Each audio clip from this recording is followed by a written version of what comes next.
tandanya orang yang celaka itu ada 4. Kalau ada orang punya 4 alamat ini, berarti dia celaka.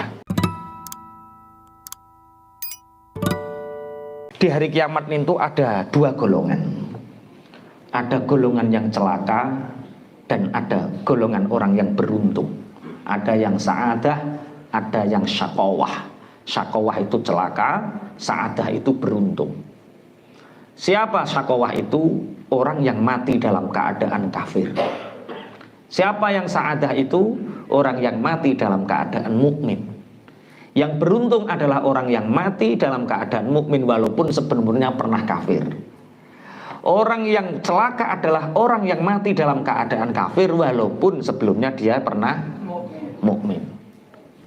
Jadi orang itu ada 4. Ada sa'idun fid dunya wa syaqiyun fil akhirah. Ada orang yang hidup di dunia itu beruntung tapi celaka di akhirat. Siapa? Yaitu orang-orang yang disibukkan dengan urusan dunia. Dia melupakan akhirat. Itu dia di dunia dia dapat keberuntungan tapi di akhirat dia celaka. Ada yang syaqiyun fid dunya wa syaqiyun fil akhirah. Yang golongan yang nomor 2 itu orang yang celaka di dunia. Miskin hidupnya, sulit cari pekerjaan, hutang menumpuk, bojo celutak, mara tuwa galak, wis pokoke tangga maidu terus ora ning penake wong iki. Wis apa neh sing nemen. Anake nakal. Ya ya wis iku, anake nakal. Jadi dia celaka di dunia dan celaka di akhirat. Sudah begitu sholat tidak, kerja banting tulang, masya Allah, keringat meruntus gak karu-karuan, sholat ditinggalkan. Gak tahu kalau usianya itu berkurang dan akan meninggal. Sudah di dunia rekoso, neng akhirat ya rekoso, celaka di dunia dan celaka di akhirat. Yang ketiga syaqiyun fid dunya wa sa'idun fil akhirah. Dia di dunia mungkin hidupnya gak enak, rekoso, bakul es sapi turute, bakul bensin sapi turute. Mungkin hidupnya bersusah payah di dunia, tapi di akhirat dia berleha-leha masuk surga, dilayani bidadari, alhamdulillah. Syaqiyun fid dunya wa sa'idun fil akhirah. Yang keempat, ini kita ini insya Allah, sa'idun fid dunya wa sa'idun fil akhirah. Di dunia kita nikmat, merasakan seperti surga, bojo nurut, anak gemati, duit rapatek rekoso, apa maneh? Ya aja oleh wayoh barang kok oleh wayoh barang surga apa oleh wayoh bareng. Heeh. Ya tak mati dalam membawa iman. Allahumma amin. Masya Allah. Itu sa'idun fid dunya wa sa'idun fil akhirah. Lah Rasulullah Muhammad sallallahu alaihi wasallam dawuh, alamatus syaqawah arba'atun. Nah kita sekarang, Rasulullah itu pernah ditanya, ya Rasulullah, ini diceritakan dalam kitab Sahih Bukhari, ketika itu Rasulullah Muhammad sallallahu alaihi wasallam itu ngiring jenazah yang dikubur di Baqi' Gharqad. Kemudian Rasulullah sallallahu alaihi wasallam diaturi pinarak. Akhirnya Rasulullah mengangkat kedua tangannya, kemudian kepalanya dingkluk, kemudian Rasulullah memegang tongkat, dan Rasulullah bersabda ketika itu, siapa saja dari kalian itu sudah ditetapkan tempatnya di neraka atau di surga. Dari kalian semua ini tempatnya sudah ditetapkan di neraka atau di surga. Akhirnya para sahabat bertanya, ya Rasulullah, lebih baik panjenengan ngasih kabar kita ini tandanya ini orang di surga atau di neraka. Kemudian Rasulullah bersabda, i'malu, beramalah kalian, lakukan semau kalian, apa yang ingin kalian lakukan, i'malu, fakullun muyassarun lima khuliqalahu. Maka setiap manusia itu dimudahkan, dia itu diarahkan kemana. Kalau dia dimudahkan untuk melakukan amalan-amalan yang menuju surga, berarti dia penduduk surga. Kalau dia dimudahkan untuk melakukan amalan-amalan neraka, dia tanda-tandanya ahli neraka. Nah, kita introspeksi kita kira ini sehari semalam ini dimudahkan ke surga atau ke neraka. Kalau orang yang dimudahkan ke surga, baru kerentek pengen melu ngaji, dimudahkan, ya ono tunutan. Melu ngaji to ora, ayo ono tunutan. Kalau yang tidak dimudahkan, baru mau ngaji, yo eneng sing sikile kesli, eneng sing kudu ngising akhirnya ra sida mangkat. Ono ae. Lagi ape mangkat digandengi bature, ayo ngopi, ape gak melok kok ya sungkan. Ono ae. Ibadah juga seperti itu. Kalau kita dimudahkan untuk ibadah, oh berarti itu dimudahkan menuju surga. Kalau dimudahkan untuk maksiat, tanda-tanda. Kenalan ya ngono. Ape kenalan kiai kok angile ra kaprah, tapi nek kenalan artis kok gampang. Wah. Nah, ini apa namanya? Tanda-tanda yo. Oh. Lah ini saya bacakan satu hadis dari Rasulullah. Alamatus syaqawah arba'atun. Tandanya orang yang celaka itu ada 4. Ini tandanya orang yang celaka itu ada 4. Kalau kita tidak celaka, orang lain sajalah. Kalau ada orang punya 4 alamat ini, berarti dia celaka. Apa itu? Nisyanu dzunubi al-madiyah wa hiya indallahi mahfudhah. Tanda-tandanya orang yang celaka itu dia mudah melakukan dosa dan melupakannya. Mudah melakukan dosa dan melupakannya, sehingga karena terbiasa ini seakan-akan dia tidak pernah berdosa. Orang yang mudah melakukan dosa dan melupakannya, sehingga dosa itu dianggap ringan semua. Karena dianggap ringan semua, sehingga dosa ini dosa. Orang yang terbiasa melihat wanita cantik itu mengira bahwa memandang wanita cantik itu tidak berdosa.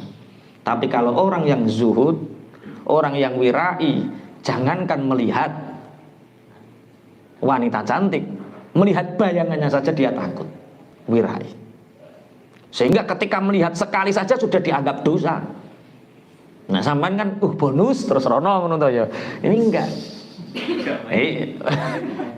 Piye?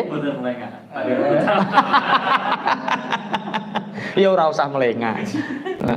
Nek wong syariat kan ketemu pertama berarti bonus. Nek melengah wis dosa. Orang yang wirai tidak. Orang yang wirai aduh ngerusak hati. Ngono. Oke, jadi yang pertama apa? Candanya orang celaka, terbiasa melakukan dosa dan melupakannya, padahal dosa itu dicatat rapi dan besok di akhirat akan dimunculkan kembali. Masya Allah, iso selamat apa ora wae iki cah. Kemudian wa dzikrul hasanati al-madiyah, dan dia selalu ingat kebaikan-kebaikan yang dia lakukan, sehingga seakan-akan kebaikannya banyak. Nyumbang pondok 1 juta itu sudah 2 tahun yang lalu. Iling. Makanya ulama-ulama sufi itu, kamu tahu tandanya amalmu diterima apa? Ketika kamu sudah melupakannya. Mulane orang-orang ahli tarekat ada yang salah paham dengan mursyidnya. Kowe nek kendel tenan, wani gak kowe ninggalno salat? Kalau kamu memang orang hebat, berani gak kamu meninggalkan sholat? Walah, mursyid loh yang dawuh ini, mursyid thariqah yang dawuh seperti itu. Akhirnya sing muridnya sing kendel, aku ya wani sing ngongkon guru. Yang memerintahkan guru ya ora sholat ya ora apa-apa, jere Pak Guru kon meninggalkan sholat. Tapi bagi orang yang banyak belajar ilmu tasawuf, bagi orang yang khatam kitab ngajinya, itu dia tahu maksudnya mursyid itu apa. Kalau kita sholat, anggap kita belum pernah melakukannya, sehingga seakan-akan kita belum pernah sholat, sehingga kita semangat untuk terus sholat, sehingga kita lupa sholat yang kemarin. Itu orang yang berani meninggalkan sholat. Maksudnya meninggalkan sholat adalah tidak mengingat sholat itu pernah kita lakukan.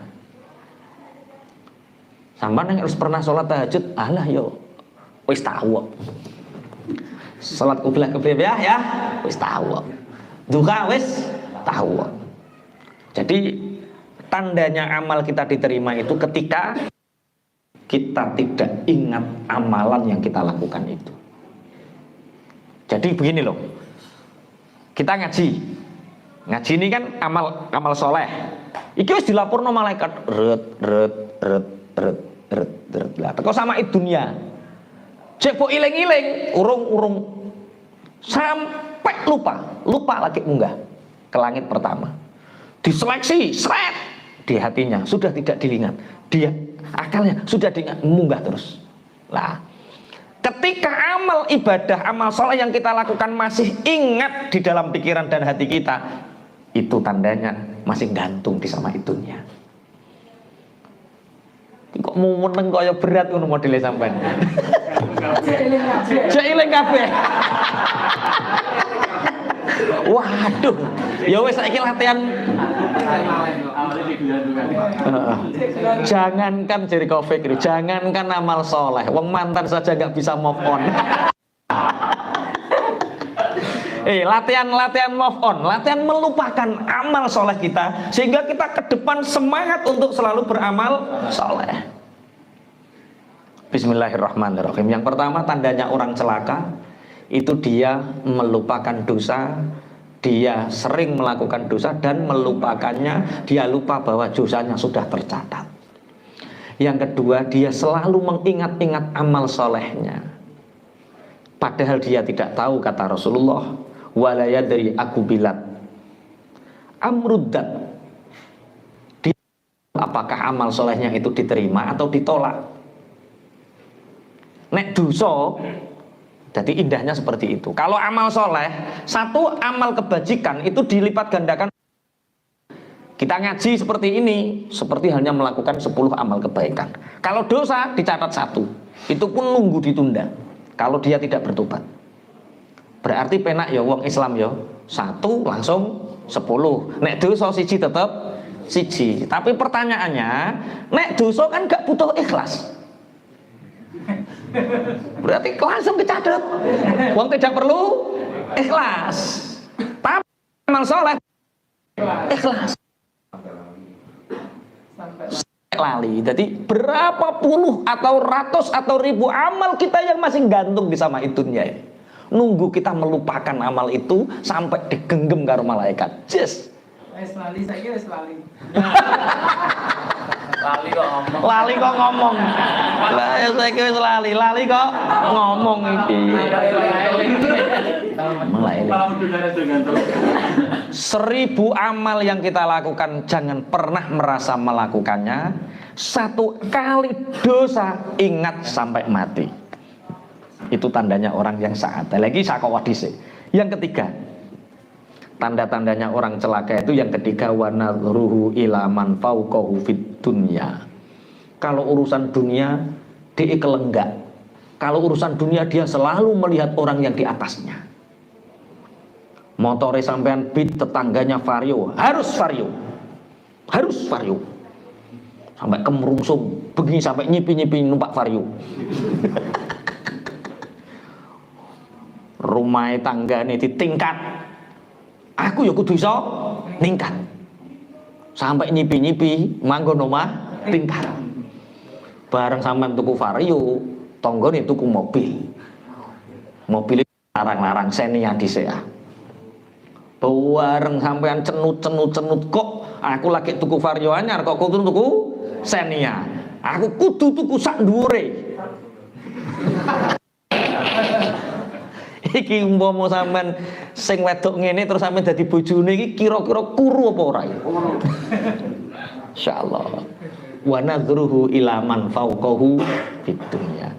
Melihat urusan dunia kepada orang yang ada di atasnya. Walam yardo bil kismah. Sehingga orang seperti ini dia tidak ridho dengan bagian hidupnya. Kemerungsung bahasa Jawa nih. Bahasa Indonesia gak ngerti aku.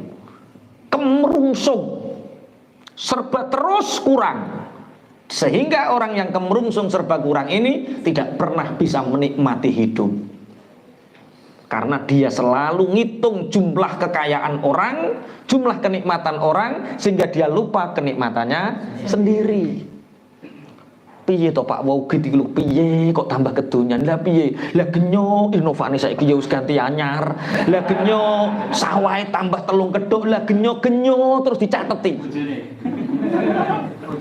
bojone sitok bojone enggak artine dia kok pinter kok iso ngitung bandane wong liya terus ayeme sok apa ya hitung ya harta kita sendiri alhamdulillah dihitung dewe alhamdulillah dihitung dewe aja tambah ngenes syukur mbok hitung tambah ngenes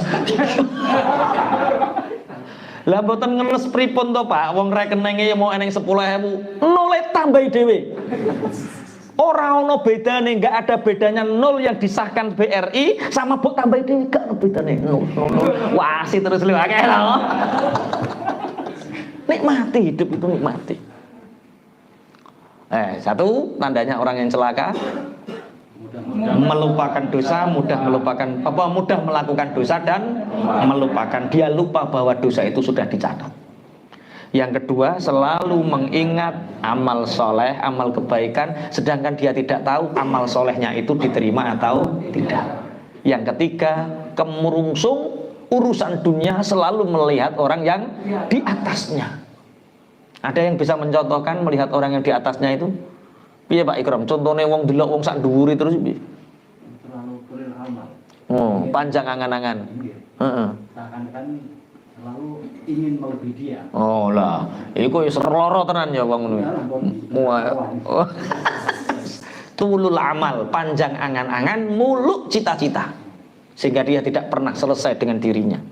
Yang keempat, wa nadhruhu ila man tunahu fiddini, dan melihat urusan agama kepada orang yang ada di bawahnya. Masya Allah, kowe ngono ki nek salat yo jangkep to, jamaah gak. Alah, kono jangkep. Aku ora patek jangkep ya ora apa-apa. Lah kowe ora jangkep piye? Baturku tambah nemen. Mok sitok sedina. Maghrib tok lah ya wong urusan agama kok delok wong sak ngisore. Berapa kali saya selalu membahas tentang fadilah jamaah. Tapi orang-orang yang tidak jamaah merasa tersakiti. Kaya pangeran wae. Lah ya wong aku maca hadise Kanjeng Nabi. Kok tambah DE ku ora ngandel karo hadis Nabi ku piye supaya benerno DE. Kita ditakdirkan oleh Allah bisa sholat itu sudah luar biasa. Ya luar biasa tapi apa ngono terus. Ngaji ku mbok sing tertib.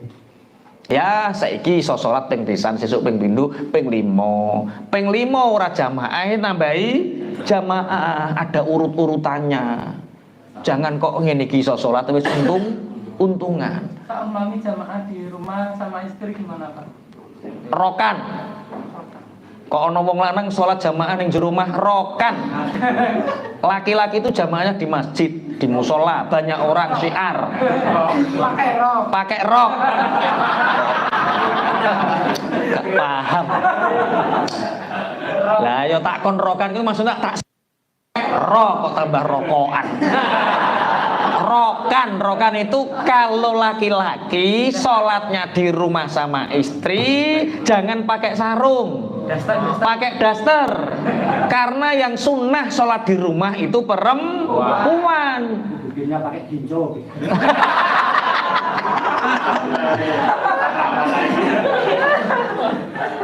Ora sah takok lebih abdol mana laki-laki sholat jamaah di rumah atau di masjid atau ibaratnya pondok ya di santri. Ya namanya syiar jamaah itu laki-laki ya di luar, baik di musola, di pondok atau di masjid. Kalau perempuan di rumah. Tapi kalau begitu istri saya nggak sholat jamaah. Kalau memang ke masjid nggak menjadi fitnah, ajak ke masjid. Enak orang zaman modern ini. Kalau pakai dalil sholat, dalilnya di rumah. Tapi ayatul hijab gak dibaca, ke pasar biasa. Neng pasar gelem, neng masjid ora gelem. Piye maksudmu? Sebaik-baik sholat perempuan adalah di rumah, bener. Tapi ojo terus kelayapan teko pasar toh. Neng omah wae. Wong neng KDS diculno yo selamat. di bravo, diculno ya selamat. Mau sampai keculno ning masjid kok dia ora selamat. Kan nggak fair tuh sekarang. Bahas to aneh ya pene. Kok tuwae sing bahas iku. Panggilane Gusti Allah yang sejati lu tekani. Pun alamatnya orang celaka dalam urusan dunia dia melihat orang di atasnya, dalam urusan akhirat agama dia melihat orang di bawahnya. Lu wong bu awake aja iso salat, tanggane ora salat kok. Lu wong bu awake gak salat sik baturan kiai. Lah kae wis ora salat ora baturan kiai. Terus piye? Makanya kalau urusan akhirat kita melihat orang di atasnya. Pun ini tandanya orang celaka. Terus Rasulullah didhawuh. Tapi ngeten. Lanjutannya hadis wa nadruhu ila man tunau fiddini yaqulullahu aradtuhu wa lam yuridni fataraktuhu. Kalau urusan akhirat agama dia melihat orang di bawahnya, kemudian Allah mengatakan, aku mengharapkanmu, aku ingin menolongmu. Dari mana aku ingin menolongku? Kata Allah, dari Allah mencegahmu mendapatkan dunia, sehingga engkau tidak sibukkan dengan dunia, agar engkau taat kepadaku. Ada orang yang sibuk dunia, akhirnya tidak sakit. Dari sakitnya dia bisa taat kepada Allah. Ada orang yang sulit mencari pekerjaan, sehingga dalam kesulitannya itu dia tidak disibukkan oleh dunia, sehingga dia nyembah sama Allah, taat sama Allah. Mestinya seperti itu. Justru ketika aku beri kesulitan kepadamu, aku mengharapkan kamu datang kepadaku, kata Allah, tapi kamu menjauh. Aku beri kamu sakit agar kamu mendekat kepadaku, kamu menjauh. Aku cegah kamu dari dunia, kamu menjauh. Karena kamu sudah tidak mengharapkan aku lagi, fataraktuhu, maka aku meninggalkannya. Dan orang yang paling celaka itu orang yang sudah ditinggalkan Allah. Kita boleh kehilangan apapun, tapi jangan sekali-kali kita kehilangan Allah. Dunia pasti meninggalkan kita, anak istri pasti meninggalkan kita, santri pasti meninggalkan kita. Yang tidak meninggalkan kita hanya Allah. Saiki bahas wa alamatus sa'adah. Tanda-tandanya orang yang beruntung itu arbaatun, ada 4. Zikru dzunubi al-madiyah bin nadmi wal istighfar. Yang pertama adalah mengingat dosa yang kita lakukan dengan penyesalan dan istighfar. Astagfirullah. Ketika kita beristighfar, ingat dosa kita. Astagfirullah. Makanya dalam bahasa-bahasa yang lain, tandanya orang yang celaka itu jumudul ain. Apa jumudul ain? Jumudul ain itu mata yang tidak pernah menangis. Jadi sing angel nangisnya zikir ora nangis, roh wong susah ora nangis, hati-hati. Itu jangan-jangan hati kita yang keras, mata kita yang jumud, sehingga hati tidak mudah tersentuh untuk menangis. Jumudul ain. Bismillahirrahmanirrahim. Yang pertama apa tadi? Tandanya orang yang beruntung yaitu mengingat dosa dengan penyesalan dan istighfar. Kemudian wanisyanul hasanatil madiyah. Yang kedua adalah melupakan kebaikan-kebaikan yang pernah dilakukannya. Melakukan kebaikan-kebaikan sehingga ka'annaha lam taqo' minhu. Seakan-akan kita tidak pernah melakukannya. Li'annaha la takhlu minal ilali, karena kebaikan yang kita lakukan tidak pernah lepas dari salah. Pak Wiwit sudah sholat? Belum. Loh, sudah masuk waktunya.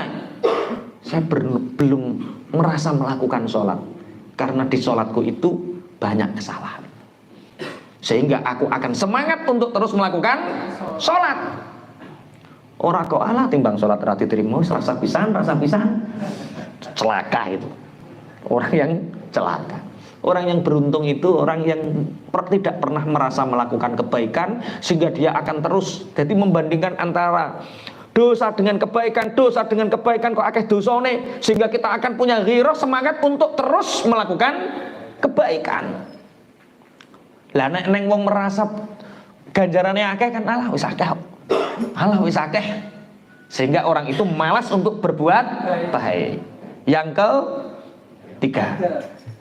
ketiga yaitu wa nadzuruhu ila man tunahu fid dunya, melihat orang yang ada di bawahnya dari urusan dunia. Fa yashkurullah taala ala ni'amih, sehingga dia bisa bersyukur kepada Allah. Yang bisa beli mobil Xenia, alhamdulillah Bu ya, kita sudah punya mobil Xenia. Tetangga kita lo baru punya NMAX. Yang punya NMAX, alhamdulillah, dari jualan es kita punya NMAX Bu. Itu tangga sebelah baru punya Scoopy. Yang punya Scoopy, alhamdulillah, tetangga kita baru punya Beat. Yang punya Beat, alhamdulillah, tetangga kita masih punya Supra X. Supra X, alhamdulillah, kita sudah Supra X Bu ya. Tetangga kita itu L2 Super. L2 Super menangi ya, lulak super itu. Yang lulak super, alhamdulillah Bu, kita sudah punya L2 Super. Tetangga kita itu baru BMX, sepeda ontel. Yang sepeda on Polygon BMX, alhamdulillah kita masih bisa naik sepeda. Lah kae neng di melaku. Sing melaku alhamdulillah kita sudah bisa jalan kaki. Lah kae sugih tapi setruk. Nah, sing setruk alhamdulillah aku cek iso zikir, mulut masih bisa berzikir, sholat masih bisa. Lah pinggir kae apa Pak? Mati. Kita masih hidup. Nah, itu orang yang beruntung. Karena dia akan selalu bersyukur. Maka kata Imam Ghazali, sesekali pergilah kita ke rumah sakit, sesekali, untuk melihat betapa pentingnya sehat. Untuk sesekali melihat orang sakit sehingga kita bersyukur, alhamdulillah kita diberi sehat, sehingga kita bersyukur sesekali. Sesekali tengoklah anak-anak yang ada di bawah hutan. Sesekali berkunjunglah ke tempat yang kumuh, yang di situ banyak orang miskin, sehingga Anda tahu betapa bernilainya hidup panjenengan. Mulane kula sering nek ngobrol karo kanca-kanca mangan enak. Ngene iki sampean eling sapa Cak Win? Ngene iki eling anak kula. Mangan iwak merkungkung eling anak kula. Nek aku gak Cak Win apa? Ingat anak-anak yang ada di bawah kolong jembatan. Sesekali ngono le. Delok langsung daerah-daerah, Masya Allah. Agar kita bisa bersyukur. Kalau tidak seperti itu, sulit orang itu bersyukur. Dia akan selalu kurang terus. Bismillahirrahmanirrahim. Yang keempat, wa nadzuruhu ila man fawqahu fiddin, dan melihat kepada orang yang di atasnya di dalam urusan agama. Berkunjung ke ulama, melihat para santri. Sesekali ikutlah di sini Pondok Ramadan 2 hari 2 malam, mengkhatamkan 1 kitab biar tahu apa tuh kegiatannya santri.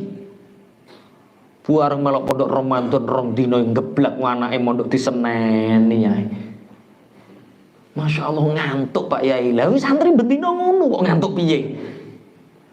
Melihat orang yang agamanya di atas agar kita lebih bisa meniru mereka. Kae kuat masa aku ora kuat. Bismillahirrahmanirrahim. Ini 4 tanda orang yang celaka dan 4 tanda orang yang beruntun. Faminhum syaqiyyu wa sa'id. Di antara mereka nanti di akhirat ada orang yang celaka, ada orang yang beruntung. Fa'am nashaku fa finnari lahum fiha zafirun wa syahiq.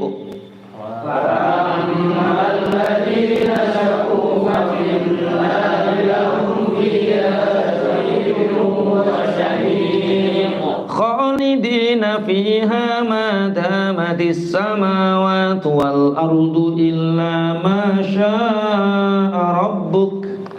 Khalidina fiha ma damatis samawati wal ardu illa ma syaa rabbuk.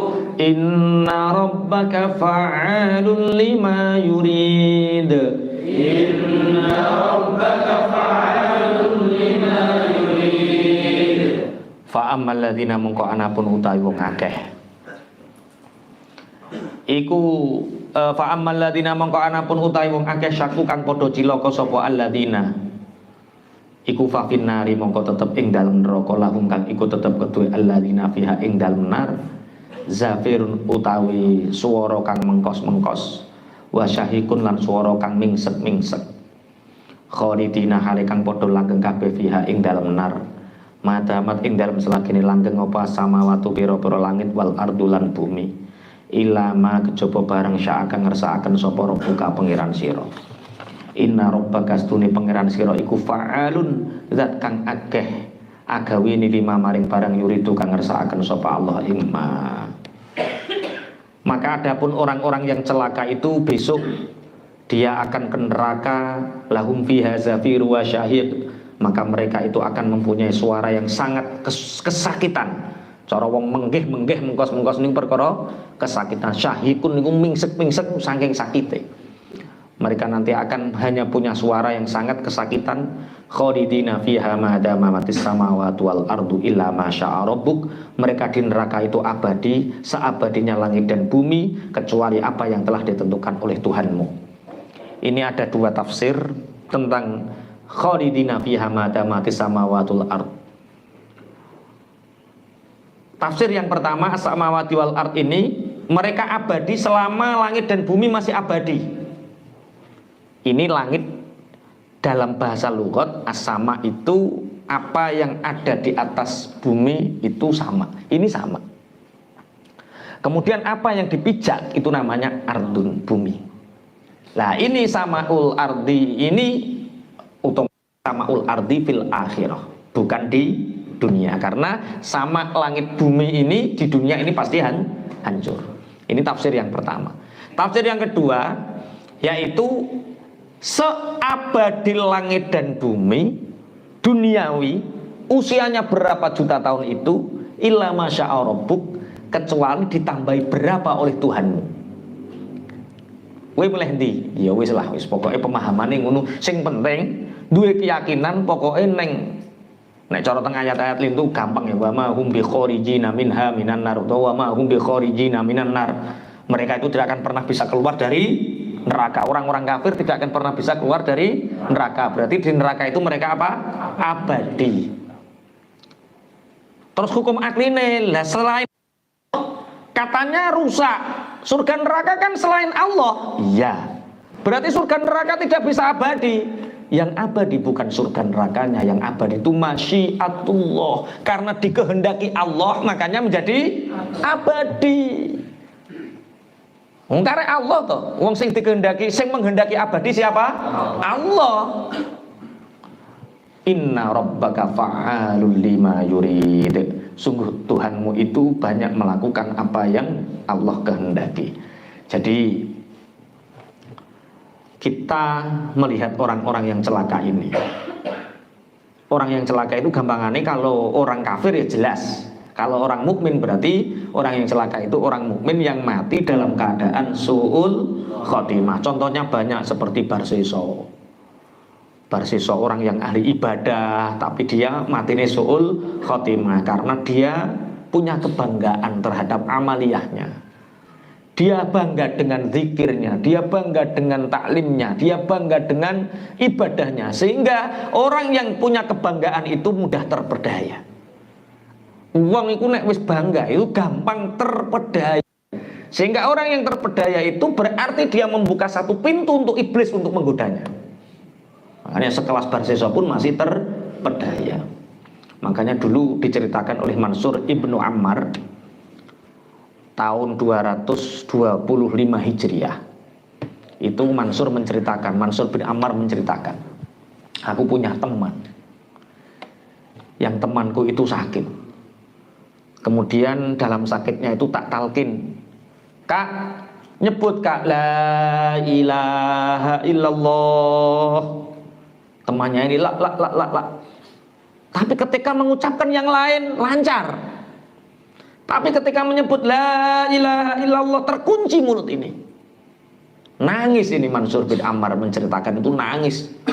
Kak, apa yang terjadi denganmu? Sungguh Mansur, mulutku telah terkunci untuk mengucapkan kalimat itu. Kenapa? Padahal sampean ahli ibadah.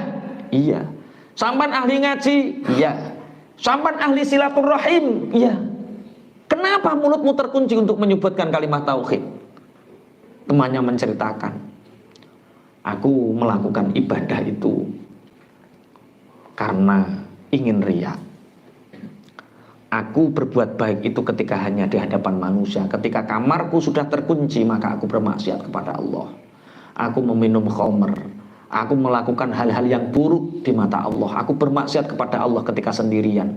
Tapi ketika bersama orang banyak, aku banyak melakukan kebaikan. Sehingga Allah mengujiku dengan sakit. Sehingga aku memanggil anakku, nak, ambilkan ayah obat. Obat itu sudah tidak mampu mengobatiku lagi. Sehingga aku mengambil Al-Quran dan aku bersumpah atas nama Al-Quran. Ya Allah, bihaqqi hadzal Quran wa bihaqqi hadhi surah Yasin. Ya Allah, dengan haknya Al-Quran, dengan kebenaran surat Yasin ini, ya Allah, berikan aku kesembuhan. Setelah aku sembuh, maka dalam kesendirianku aku akan bermunajat kepadamu, tidak bermaksiat lagi. Sehingga Allah memberikanku kesembuhan. Tapi penyakitku terulang kembali, yaitu ketika kesendirian aku tidak mampu untuk tidak bermaksiat. Sehingga 2 kali aku sakit, aku bersumpah atas nama Al-Quran. Sampai 3 kali aku sakit, aku bersumpah atas nama Al-Quran. Allah memberikan kesembuhanku yang ketiga kalinya. Ini adalah sakitku yang keempat, dan kemarin aku telah bersumpah atas nama Al-Quran. Allah tidak menyembuhkanku dan menguji mulutku untuk menyebut itu. Sehingga Mansur bin Ammar menceritakan temannya ini wajahnya menjadi gelap, tangannya menjadi gelap, gosong, dan dia sangat kesakitan di dalam kematiannya.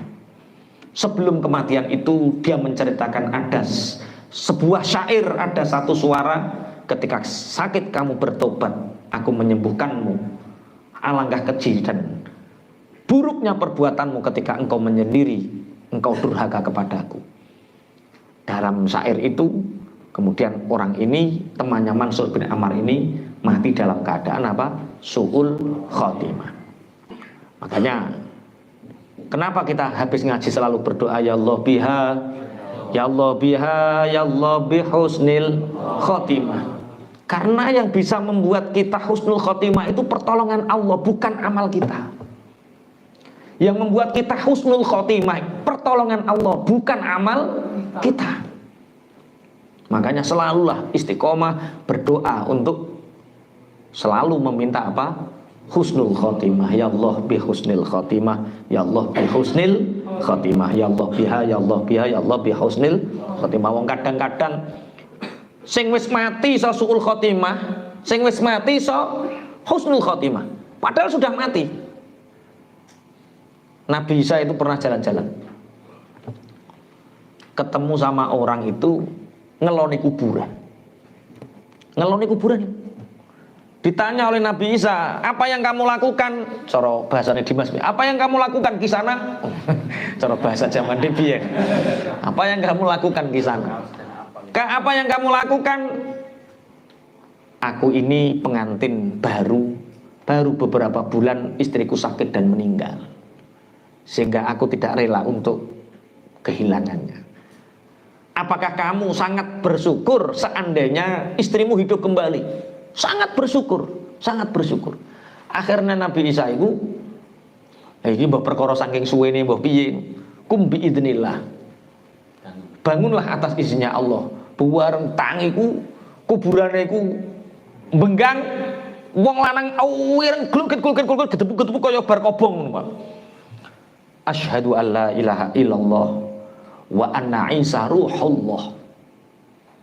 Wah, jere wong sing ngeloni kuburane, lho mboten niki bojo kula. Kliru pinggire berarti. Wah, sing dikeloni jebule wong ireng gendreng. Terus akhirnya mati lagi.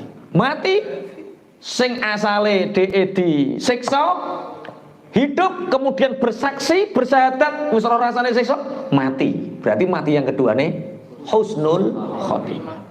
Bareng pinggire kum bi idznillah. Bangunlah kamu dengan izinnya Allah. Tangi wong wedok, oh wayu kloget oh wayu. Lah niki bojo kula.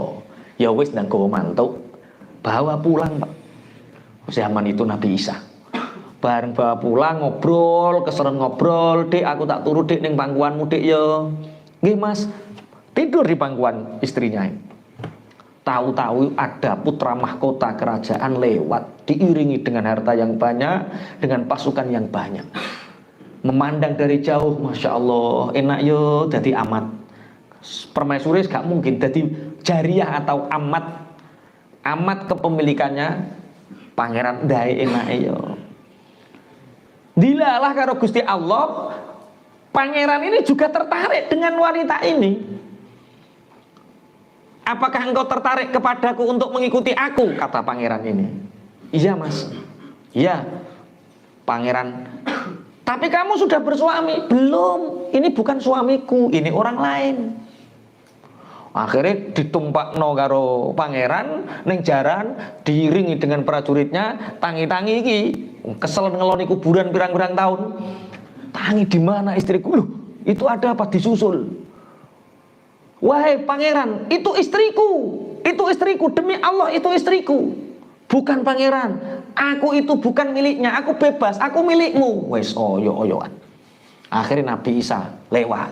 Lah ini saksinya, ini Nabi Isa, Ruhullah, ini saksinya, dia yang menghidupkan kamu dari kematianmu. Tidak, aku tidak merasa.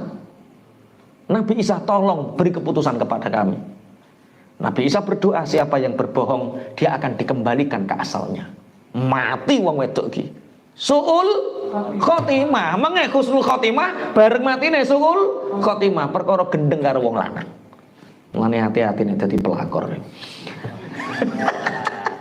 Bisa mati dalam keadaan suul khotimah. Pun.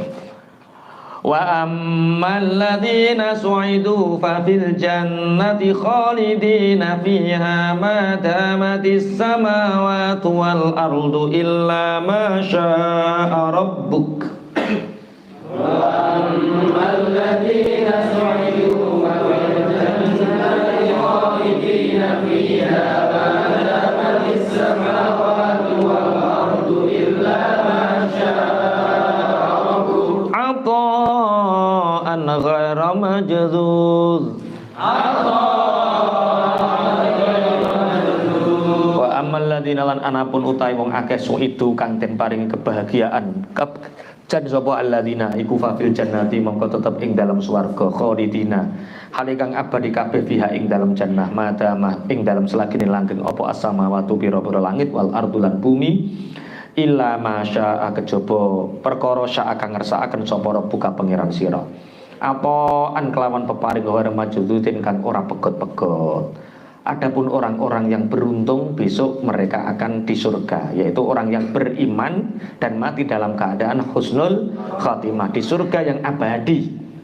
Apa an ghairu majudud itu adalah pemberian yang tidak akan pernah terputus-putus. Lah, orang yang beruntung itu adalah orang, jadi surga itu tempat yang sangat tinggi. Surga itu tempat yang tinggi, derajat yang tinggi, diberikan kepada orang-orang yang merendahkan hatinya. Orang-orang sombong itu tidak bisa meraih derajat yang tinggi. Orang yang sombong dia akan dihinakan, orang yang sombong dia akan direndahkan. Sedangkan orang yang rendah hati dia akan ditinggikan. Orang yang sujud tempatnya di atas. Orang sing dangak tempatnya di bawah. Makanya kita bisa belajar dari 6 makhluk yang punya rasa tawadhu, sehingga orang 6 makhluk yang tawadhu ini sangat dimuliakan oleh Allah. Ada 6 makhluk, yang 6 makhluk ini sangat tawadhu sekali. Yang pertama 6 tawadhu itu adalah gunung judi. Gunung yang siapa? Gunung judi. Gunung judi itu gunung apa? Gunung di mana Allah menyandarkan perahunya Nabi Nuh. Ketika terjadi banjir bandang, itu Allah berfirman kepada semua gunung di dunia ini, siapa di antara kalian yang siap untuk ditempatkan sandaran bagi kapalnya Nabi Nuh? Semua mengacungkan diri dan semua merasa dia yang paling layak dan dia yang paling pantas. Tapi ada satu gunung yang dia tidak bersuara, diluk, dan dia hanya, aku ini siapa? Aku ini tidak pantas untuk ditempati sandaran kapalnya Nabi Nuh yang sangat besar. Akhirnya ketawaduan gunung judi ini dipilih oleh Allah untuk tempat bersandar. Yang kedua adalah Gunung Sinai. Tur Sina. Tur Sina itu apa? Gunung Sina. Ketika Allah berfirman kepada gunung-gunung, aku punya rasul, punya nabi yang aku ajak berbicara dengannya. Aku menentukan tempat di gunung-gunung ini siap untuk aku gunakan kali berbicara dengan, berfirman dengan Nabi Musa. Semua gunung mengajukan diri, aku yang paling pantas, aku yang paling pantas, aku yang paling pantas. Gunung Sinai ini diam. Ketika ditanya oleh Allah, kenapa engkau diam? Kelihatannya aku masih sangat kotor ya Rob. Kelihatannya aku sangat tidak mampu ya Rob untuk mendengar firman-firmanmu, untuk dijadikan tempat di mana Nabi Musa bertemu denganmu. Akhirnya karena ketawaduan Gunung Sinai inilah Allah memilih Tur Sina sebagai tempat di mana Nabi Musa mendapatkan kalimullah. Yang ketiga, ikan Nun. Ikan Nun itu ikannya siapa? Nabi Yunus. Wa dzannuni idz dzahaba mughadiban. Akhirnya Allah berfirman kepada makhluk yang ada di lautan, ini makhlukku, nabi kekasihku yang bernama Yunus. Nanti aku akan simpan di perut ikan. Siapa yang paling layak? Semua menyuarakan, semua ingin, karena ingin mendapatkan muliaan itu. Tapi ikan Nun ini ikan yang diam, tidak banyak bergerak, dan dia tidak menawarkan diri saking tawaduknya. Akhirnya ikan Nun ini dipilih oleh Allah. Yang keempat, lebah, nahl. Apa? Lebah. Allah berfirman kepada semua makhluk yang terbang di dunia ini, hai burung-burung semua yang bisa terbang, aku akan menjadikan di tubuh kalian obat, madu yang bisa mengobati manusia dan mengobati binatang yang lain. Semua merasa ini pasti aku, ini pasti aku, ini pasti aku, ini pasti aku, pasti aku. Mulai dari burung yang besar, burung yang sangat besar, burung yang kecil, semua merasa lebah ini sangat lemah. Dia sangat merasa tidak mampu, di dalam dirinya ada obat. Aku ini kecil, bagaimana mungkin aku bisa di dalam tubuhku ada obat untuk manusia? Tapi justru karena kerendahan hati lebah inilah, lebah dipilih Allah. Di dalam tubuh lebah ada yang bernama madu. Maka kalau ingin dipilih oleh Allah, jadilah orang yang tawadhu. Yang kelima, ketika Allah berfirman kepada Nabi Ibrahim, man anta, Nabi Ibrahim jawab, kholiluka, ana kholiluka, aku kekasihmu. Ketika Allah bertanya kepada Nabi Musa, man anta, ana kalimuka, aku yang engkau ajak bicara. Kemudian ketika Rasulullah ditanya, Nabi Muhammad SAW ditanya oleh Allah dalam mi'rajnya, man anta, dijawab ana yatimun, aku. Karena jawaban Rasulullah inilah menjadikan Rasulullah terpilih untuk menjadi pemimpin para rasul dan nabi, kerendahan hati. Yang keenam adalah mukmin yang tawadhu. Mukmin yang tawadhu ini derajatnya diangkat oleh Allah. Kita bisa belajar dari Abu Ayyub Al-Ansori. Ada yang tahu Abu Ayyub Al-Ansori? Ketika Rasulullah berhijrah dari Mekah menuju Madinah, orang-orang kaya Madinah itu sudah menyambut kedatangan Rasulullah, menghias rumahnya, nyepaki daharan sing akeh, dan menyambut kedatangan Rasulullah dengan memegang kendali unta Rasulullah. Ya Rasulullah, monggo pinarak tenggen kula, monggo pinarak tenggen kula, monggo mampir tenggen kula. Apa jawab Rasulullah? Unta ini sudah ada petunjuknya. Di mana unta ini berhenti, disitulah aku nanti berhenti. Ada satu sahabat yang bernama Abu Ayyub Al-Ansori tidak berani keluar. Semua orang ingin menyambut Rasulullah dengan kepunyaan dan kemampuan mereka. Sedangkan Abu Ayyub Al-Ansori hanya berdoa, aku seandainya punya kemampuan, seandainya aku dimampukan oleh Allah, maka aku akan menjamu tamu terbaik di Madinah, yaitu Rasulullah. Gak wani metu karena dia tidak merasa bisa menjamu Rasulullah. Tapi plek untune Kanjeng Nabi bertempat di situ, akhirnya Rasulullah masuk ke dalam rumah Abu Ayyub Al-Ansori. Ki cara kowe dadi Kanjeng Nabi yang ngono apa ora? Ngomong kowe kiai. Iki sing hampir sing dipik. Wah, iki wah sing paling prospek iki. Piye? Iya. Nah ini siapa yang tawadhu, siapa yang merendahkan hatinya, dia akan diangkat oleh Allah derajatnya.